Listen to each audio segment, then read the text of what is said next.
你们每次都问我这种墙面脏了怎么处理的，今天给你们看一下。像这种浅的脏污，直接拿补墙漆去涂，这个是第一遍干了的效果，就再涂一遍。现在是不是完全看不出来了？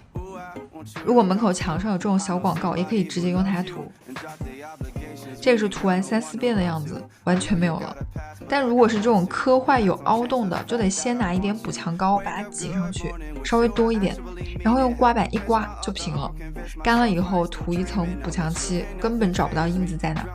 当然，如果你们家有这种灾难级大洞，这个是我家狗子挖的，也是一样用补墙膏去补，只不过换成大桶的。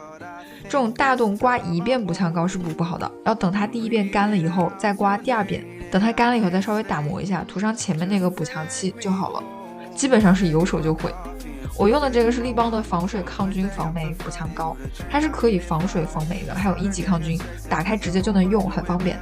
然后补墙漆是净味补墙漆，它和补墙膏都是 A+ 级环保标准，基本没有味道，而且它上面是自带这种滚刷，也是打开就能用，真的超级方便。我觉得家里的工具箱是真的可以常备一套。现在立邦家居京东超神日有活动，可以点评论区看看哦。